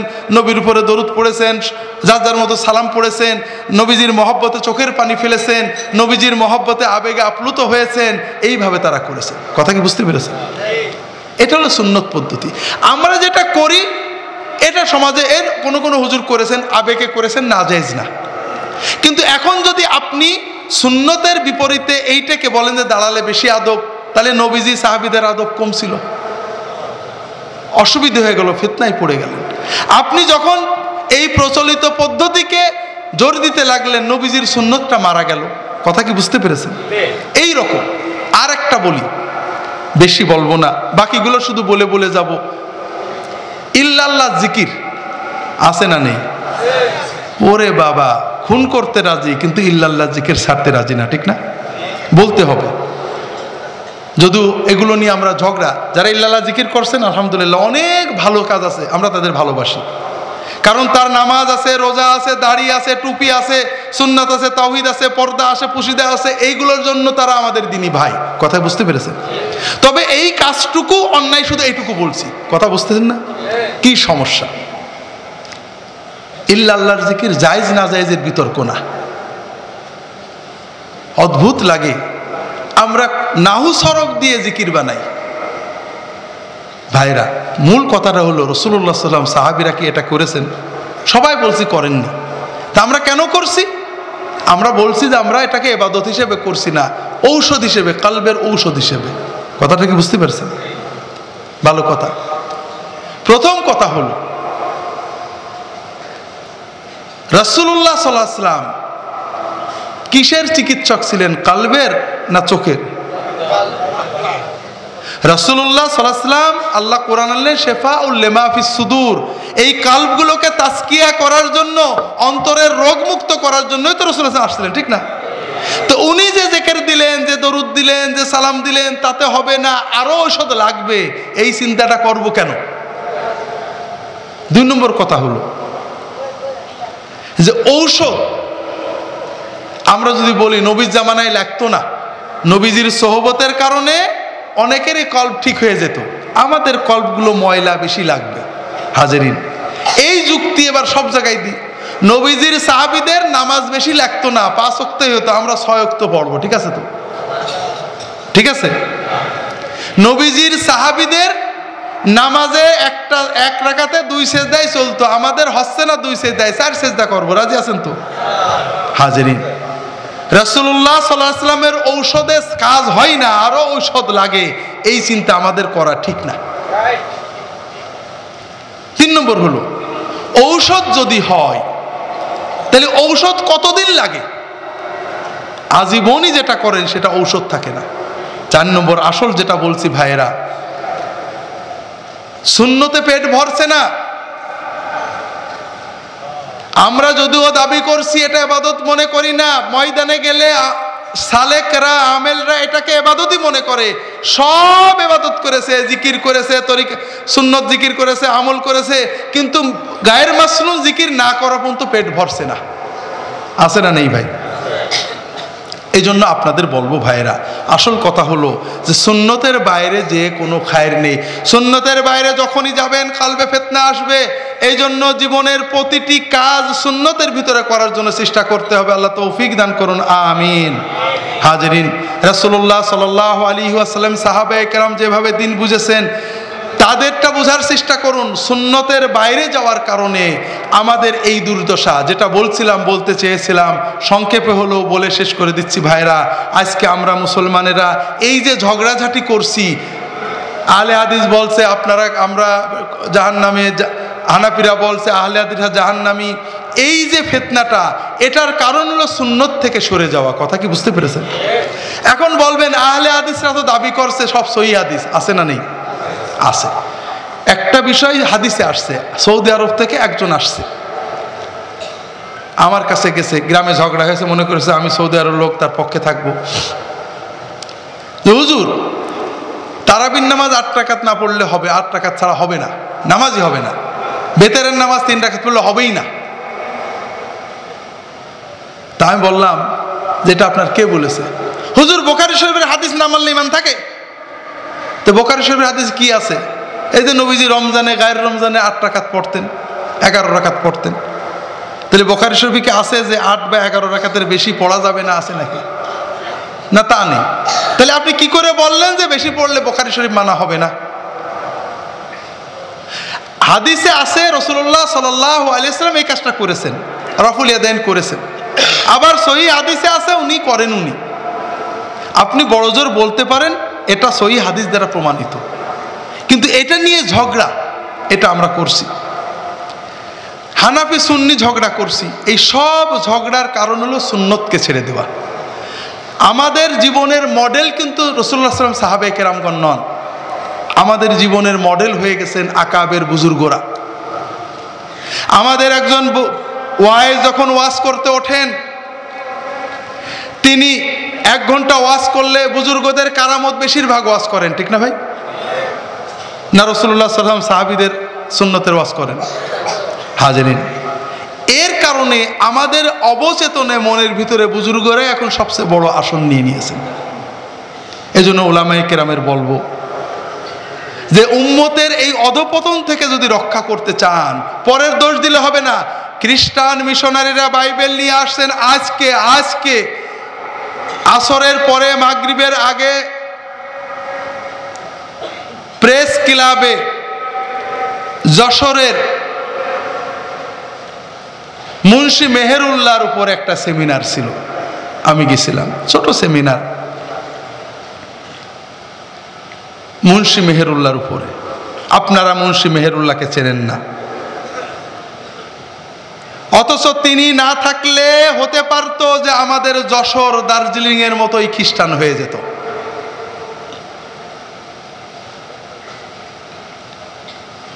মুন্সি মেহেরুল্লাহ রহমতুল্লাহ কিরানবী, আল্লাহর দ্বীনের মুজাহিদরা ধর্মের নামে ধর্মান্তকরণের অপপ্রচার, মিথ্যাচারকে প্রতিরোধ করছিলেন। ধর্মান্তকরণের চেষ্টা করা হয়েছে জোর করে, মিথ্যা প্রচার দিয়ে। আজকে আমরা মুসলমানেরা বাংলাদেশের মুসলমানেরা পরস্পরকে জাহান্নামে পাঠাচ্ছেন, প্রত্যেকেই জাহান্নামে পাঠাচ্ছেন, প্রত্যেকেই জাহান্নামের কন্ট্রাক্টরে নিয়ে নিয়েছেন। ইমান আকিদা নিয়ে চিন্তা নেই, আল্লাহর হক বান্দার হকের কথা নেই, দিন ইমান বাঁচানোর চিন্তা নেই। আপনার চিন্তা আপনার ছোট্টখাটো মাযহাব, ছোট্টখাটো মাসালা, ছোট্টখাটো হাদিস, অথবা আপনার তরিকা, আপনার আকাবেরকে হেফাজত করায় আপনার দিন হয়ে গিয়েছে। আর এই ফাঁকে আমাদের দেশে অনেকগুলো ফিতনা ব্যাপকভাবে ছড়িয়ে পড়ছে। খ্রিস্টান মিশনারিরা টার্গেট নিয়েছেন আগামী 100 বছরের ভিতরে ইন্দোনেশিয়া, বাংলাদেশ এবং পাকিস্তানকে খ্রিস্টান মেজরিটি দেশ বানিয়ে ফেলবেন।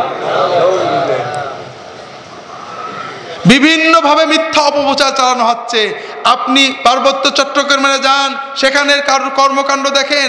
আপনি বাংলার পশ্চিমে দক্ষিণে যান, নীলফামারী, কুড়িগ্রাম, রংপুর, দিনাজপুর, ঝিনাইদহ, কুষ্টিয়ার ওদিকে যান, মুসলমানরা ইসলাম জানে না, তাদের ভিতরে ইনজিল শরীফের নামে, তাওরাত শরীফের নামে, জাব্বুল শরীফের নামে মিথ্যা জাল বইগুলো প্রচার করা হচ্ছে।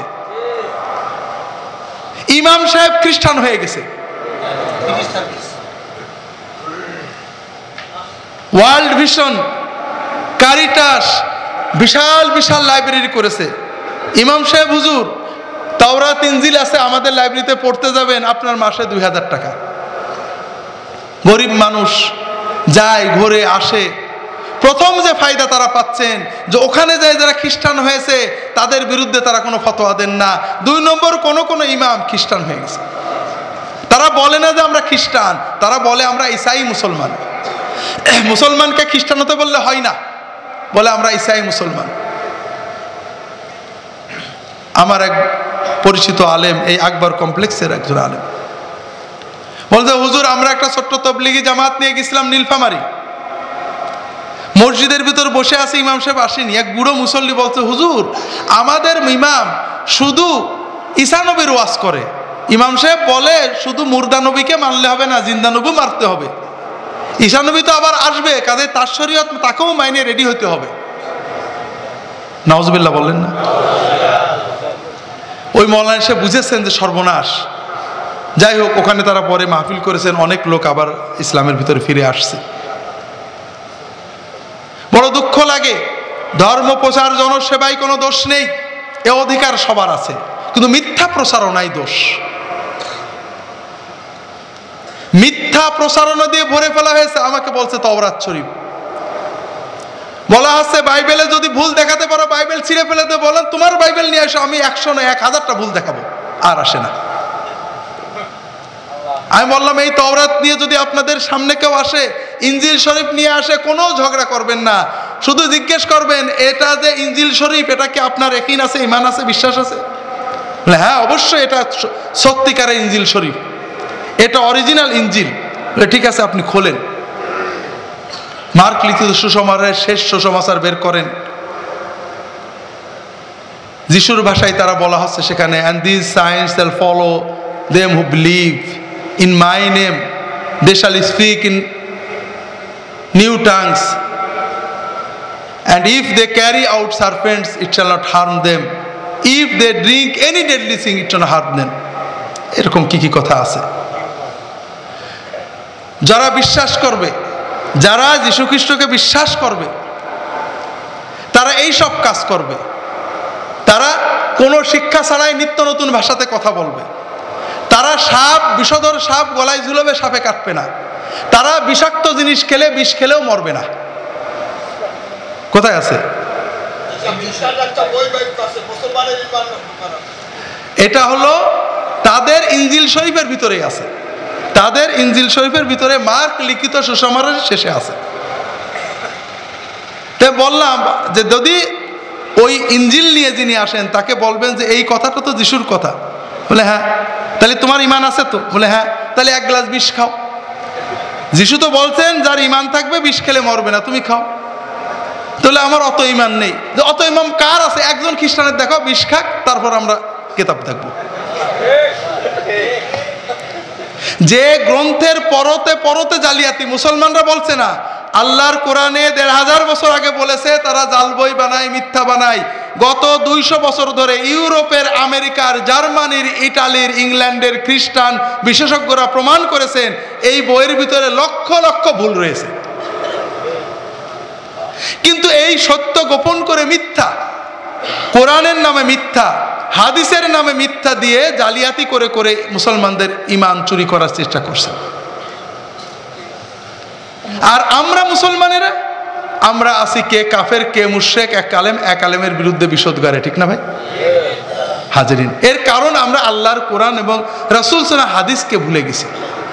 আমরা যদি আল্লাহ রসুলকে আসল ধরতাম তাহলে আমাদের সব এক জায়গায় হয়ে যেত। আর একটা প্রতারণা আমাদের সমাজের রন্ধে রন্ধে ঢুকে গেছে, সেটা হলো শিয়া।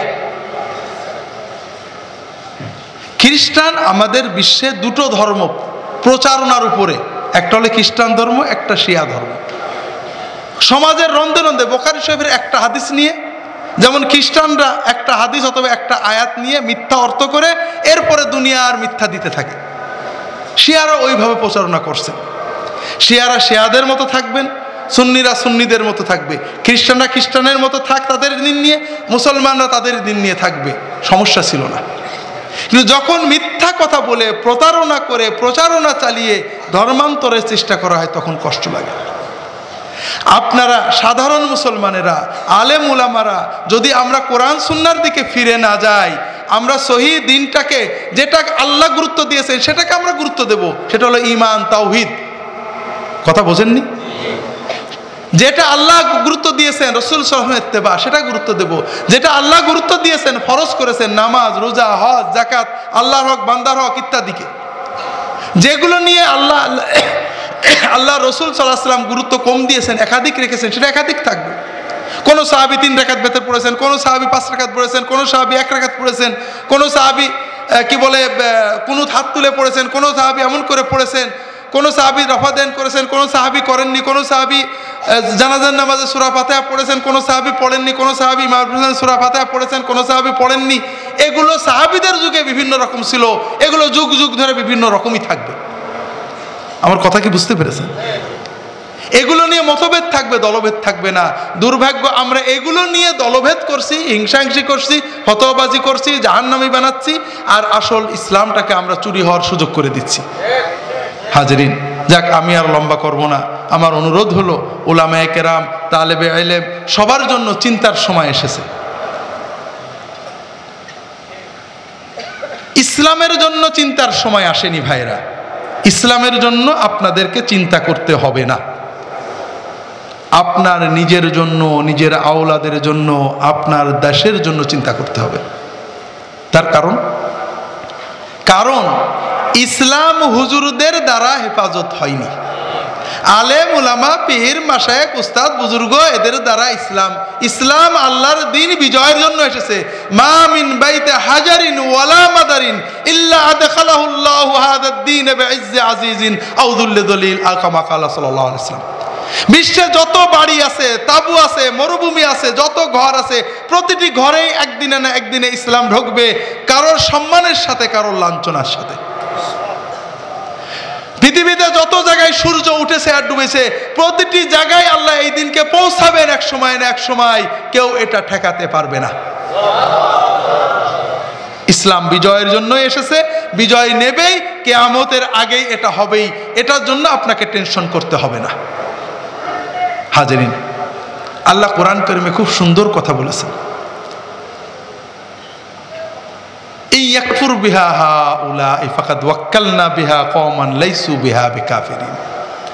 আল্লাহ বলছেন, এটা আমার দিন, এটা যদি এরা অবিশ্বাস করে, অমান্য করে, তা আমি অন্য জাতির হাতে এই দিনের ঝান্ডা দিয়ে দেব। আল্লাহ আরবদের ভিতরে দিন দিছিলেন, ঠিক না? দিনের ঝান্ডা নিয়ে বেরিয়েছে খোলাফায়ে রাশেদিন, সাহাবী তাবেঈনদের যুগে। এক সময় আরবরা অধপতন হলো, আল্লাহ দিনের ঝান্ডা নিয়ে ইরানিয়ানদের হাতে, পার্সিয়ানদের হাতে দিলেন। তারা খারাপ হয়ে গেল, আল্লাহ দিনের ঝান্ডা নিয়ে তুর্কিদের হাতে দিয়ে দিলেন। কথা বোঝেননি? তুর্কিদের পতন হলো, আল্লাহ দিনের ঝান্ডা ইন্ডিয়াতেও দিয়েছেন, পাক ভারত উপমহাদেশে ইসলামের ঝান্ডা উড়েছে। আপনি খারাপ হয়ে যাবেন, আল্লাহর জায়গার অভাব নেই। আমার তো ইয়াকিন ভাইরা, এই শতাব্দীতে আমার ধারণা ইসলামের পতাকা আমেরিকা ইউরোপে উড়বে। এটা আমি বলছি না ভাইরা, ইউরোপ আমেরিকার যারা পণ্ডিত সমাজতত্ত্ববিদ পাগল হয়ে গেছেন। দেখছেন না প্রত্যেক দেশে খালি বুরকা বিরোধী আইন আছে, দেখছেন না? কি জন্য? পাগল হয়ে গিয়েছে। মেয়েরা বুরকা পরে রাস্তায় চলে, অন্য মেয়েরা দেখে, মুসলমানরা চলে চিনতে পারে না, মুসলমানদের সাথে মেশে 3 দিন পরে মুসলমান হয়ে চলে যাচ্ছে। যে মুসলমানের ছেলে মুসলমানের মেয়ে পর্দা করে চলে, ভালোভাবে চলে, ওরা ভালো থাকে, ওদের আওলাদেরা ভালো থাকে, ওদের দেখে আরো অনেক ওই দেশের মানুষ মুসলমান হয়ে যায়। এইটা ঠেকানোর জন্য কোথাও মুসলিম তাড়াও, কোথাও মসজিদের মিনারা করতে দেব না, নতুন মসজিদ বানাতে দেব না, কোথাও মুসলমানদের নাগরিকত্ব ক্যান্সেল করতে হবে, কোথাও বোরকা পড়তে দেব না, নানাবিধ আইন আছে, ঠিক না? এরা আবার মানবাধিকারের দাবি করে। লিন্ডা হার্ট, ইন্ডিয়া, এই নাউজুবিল্লাহ, ইংল্যান্ডের একজন খুব নামকরা মহিলা, তার একটা আর্টিকেল পড়ছিলাম যে আমাদের ইংল্যান্ডের নেতা নেত্রী রাজনীতিবিদরা মুসলমানদের ড্রেস কোড নিয়ে, বোরকা নিয়ে, নেকাব নিয়ে কথা বলে। যে ড্রেস কোডের দ্বারাই সমাজের জাতির কারোর কোনো ক্ষতি হচ্ছে না, 1 টাকার রাষ্ট্রীয় সম্পদ নষ্ট হচ্ছে না, একটা মেয়ে ইচ্ছা করে নেকাব মুখে দিয়েছে, বোরকা পরেছে, তার নিয়ে এত সমালোচনা। মনে আছে নেকাব পরা বন্ধ করলে ইংল্যান্ড বোধহয় বিরাট উন্নত হয়ে যাবে।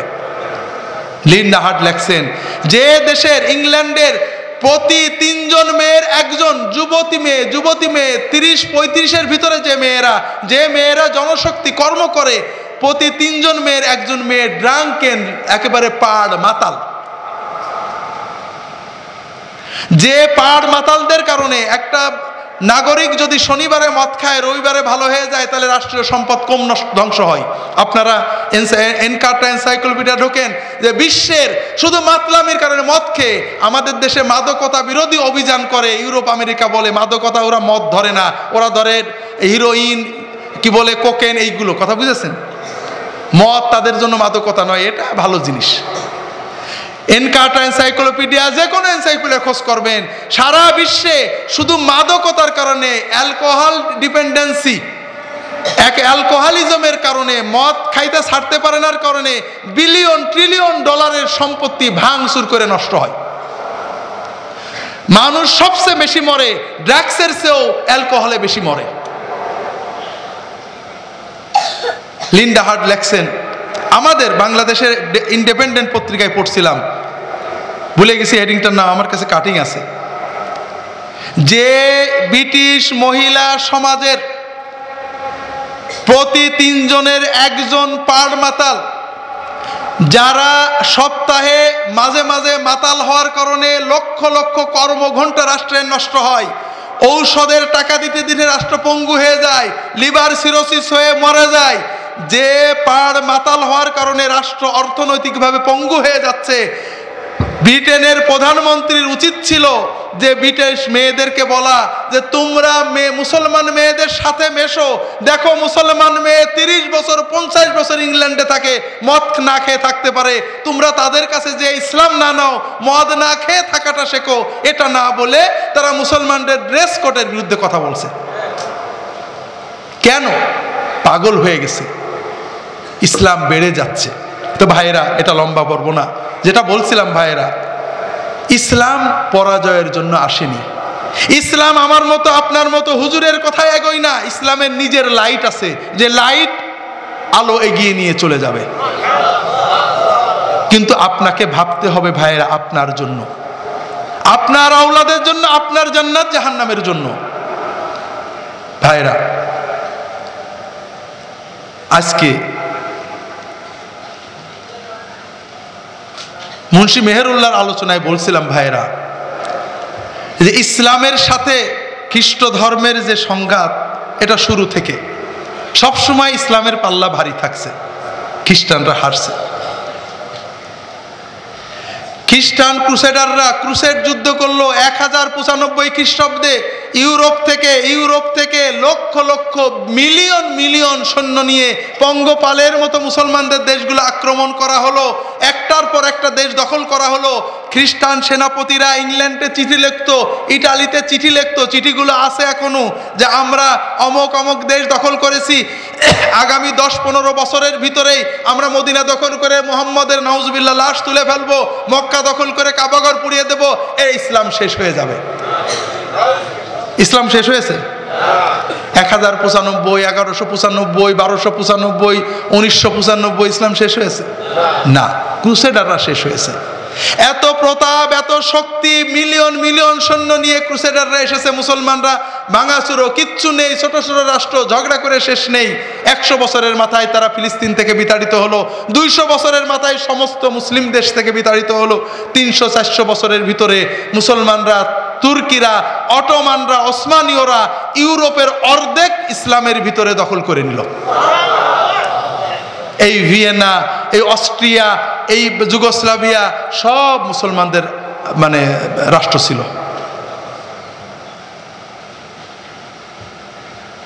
ভাইরা, এরপরে আসলো তাতাররা, হালাকুকা চেঙ্গুস্কা। প্রতিটি দেশ দখল করে লাখ লাখ মানুষ জবাই করে ফেললো। মানুষ বলল কিয়ামত হয়ে গেছে, ইসলাম নেই, শেষ শেষ শেষ। ইসলাম শেষ হয়েছে? শেষ হয়নি। কারা শেষ হয়েছে? ওই বাগদাদের মানুষ, সামারকান্দের মানুষ, দামেস্কের মানুষ, কায়রোর মানুষ, যারা আমাদের মতো হুজুর ছিল, ছোট ছোট বিষয় নিয়ে ঝগড়া করে, শিয়া সুন্নি, হানাফি শাফি, আশারি সালাফি ঝগড়া করেছে। এরা বলেছে তোমরা আসো, ক্রুসেডাররা আসো, ওদের মারো। ওরা বলেছে তোমরা হালাকুকা আসো, ওদের মারো। একসময় সবাই মরেছে, ঠিক না ভাই? সবাই মরেছে, কিন্তু ইসলাম কমেনি। যে সময় হালাকুকার বাহিনী বাগদাদে মুসলমানদের ধ্বংস করছে, সেই সময়ে, ঠিক সেই সময়ে ইন্দোনেশিয়ায়, মালয়েশিয়ায়, ব্রুনাই, ফিলিপাইন্সে, থাইল্যান্ডে লক্ষ লক্ষ লক্ষ লক্ষ মানুষ, আল্লাহর বান্দা, লা ইলাহা ইল্লাল্লাহু মুহাম্মাদুর রাসূলুল্লাহ পতাকার নিচে এসেছে।